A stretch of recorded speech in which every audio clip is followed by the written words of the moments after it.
Salvete discipuli. Today we're going to be learning about tempus futurum, or the future tense. We're going to be learning how to recognize the future tense in Latin, how to translate future tense verbs, and then of course how to conjugate future tense verbs.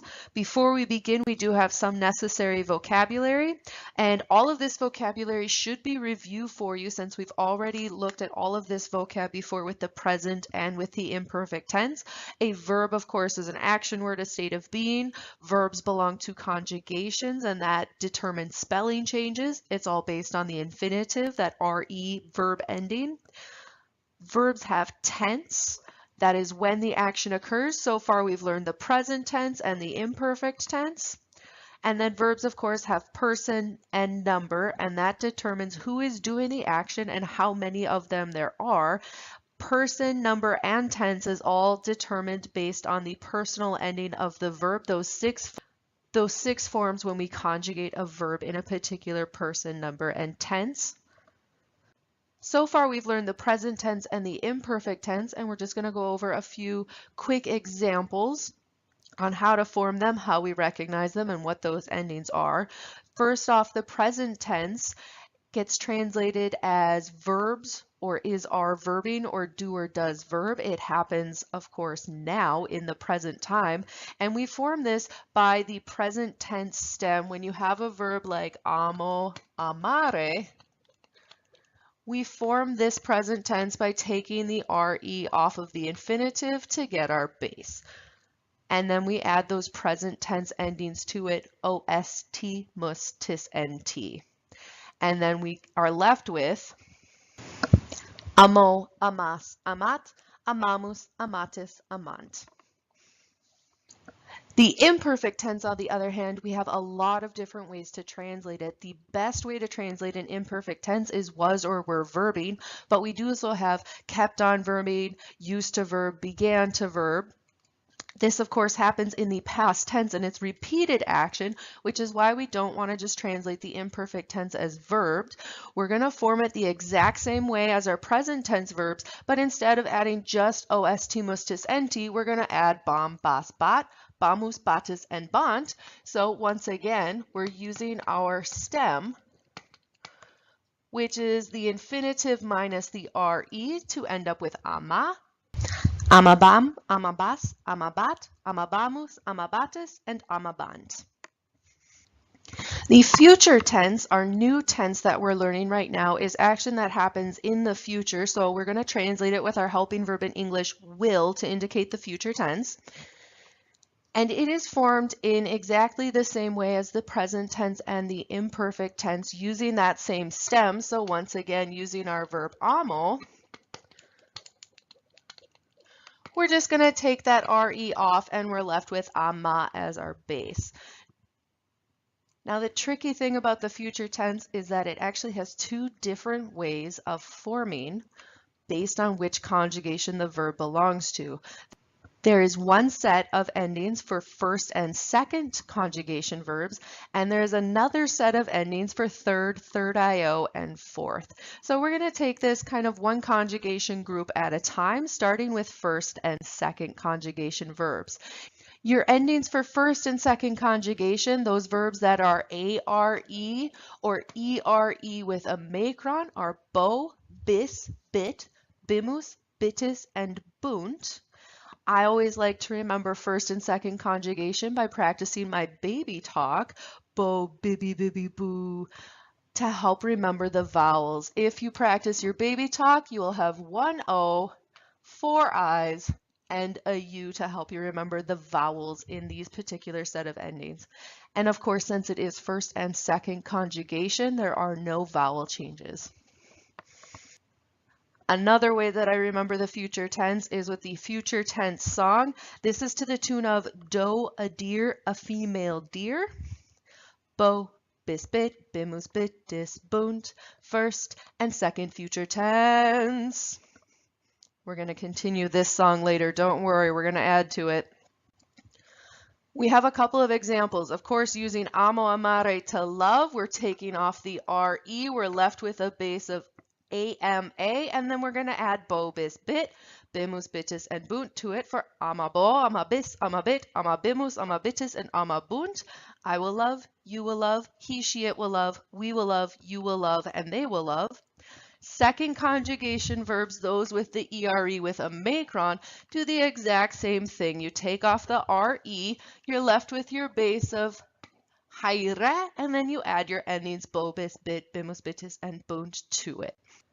Go ahead and pause the video. I'd like you to conjugate and translate specto, spectare, to watch in the future tense using your new future tense endings for first and second conjugation verbs.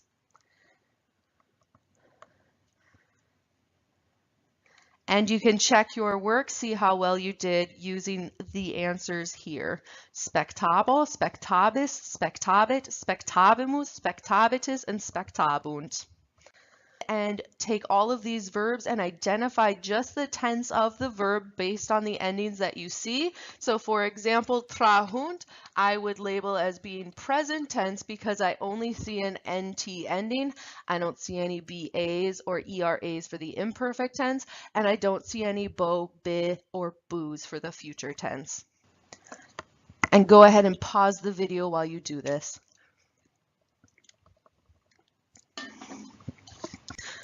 You can check your work here. If it's in black, it is a present tense verb. If it is in blue, it is an imperfect tense verb. And if it is in red, that is our new future tense verb of the first and second conjugation. Akawete, skribo, even though that ends in a BO, which is a new future tense ending, this is not in fact a future tense verb because scribo, scribere just happens to have that B as part of its base. So all that is just the O ending from present tense. Now we've already learned the endings for first and second conjugation, those verbs that belong to ARE and ERE verbs. Third IO, and fourth conjugation verbs, they form the future tense in a slightly different way. And these are the verbs that are ERE no macron and IRE. And these verbs have the endings am, ace, et, amus, atis, and ent. And just a reminder that third IO and fourth are going to have a spelling change, and they're going to add an I. So instead of just it'll be it instead of ace, it'll be it ace, and so on.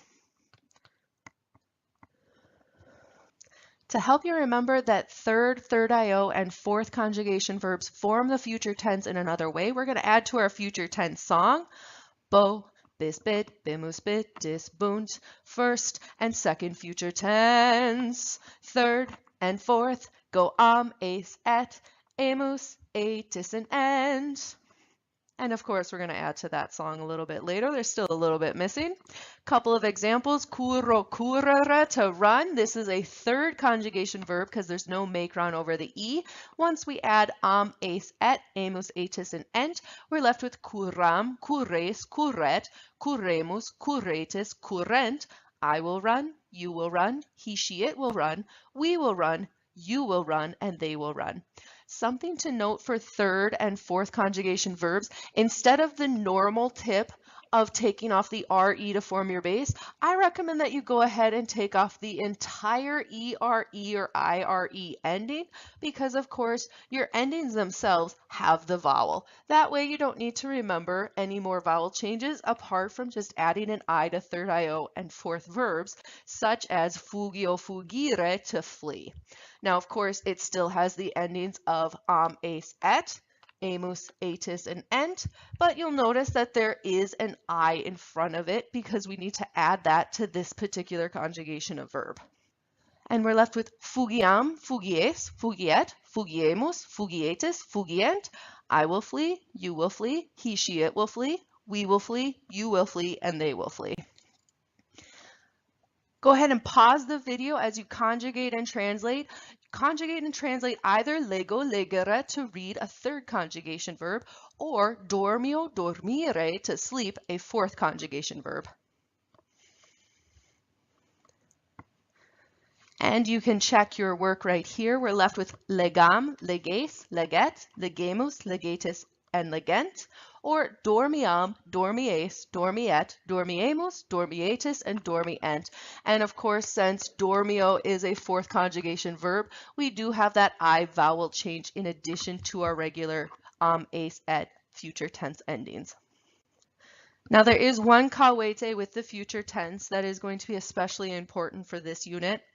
Second conjugation verbs, those that end in an ERE with a macron, look a lot like third conjugation verbs, those that have no macron over their infinitive ending when those verbs are in the future. So let's go through the present and the future tenses of second and third conjugation verbs to show you what I'm talking about. In the present tense, our verb habeo, habere, to have, we're going to take off that RE ending and we're going to be left with habe, and then we're going to go ahead and add the third person singular T ending to mean he, she, or it has in the present tense. Now in the future tense, we're going to go ahead and take that RE off again, and since it is second conjugation, we're going to add the third person singular bit ending to mean he will have in the future tense. When we have a third conjugation verb, mitomittere, notice that there is no macron over that ERE. In the present tense, we're once again going to take off that RE to get our base, but because it's third conjugation in the present tense, we actually have to change that vowel to an I, so instead of ET, it becomes IT to mean he sends in the present tense. Because it's a third conjugation verb in the future tense, we're going to go ahead and take off the entire infinitive ending before adding our et ending belonging to that future tense. And here's where the kawete comes into play. You guys will notice that the present tense of our second conjugation verb and the future tense of our third conjugation verb look very similar. The only difference being that habeo, habere has an E as part of its base before the T ending, and mitomittere just has that ET as part of the ending for the verb indicating future tense. So it's really important when you go through your verbs to know which verbs are second conjugation, ERE with a macron, and which ones are third conjugation, ERE, no macron, so that you can tell the presents and the futures apart. So we're left with two sets of endings for the future tense and our future tense song, bo, bis, bit, bimus, bitis, bunt, first and second future tense, third and fourth, go ace, et, amus, atis, and end. And we're going to return with the irregular verbs to learn the rest of our song. Walete discipuli.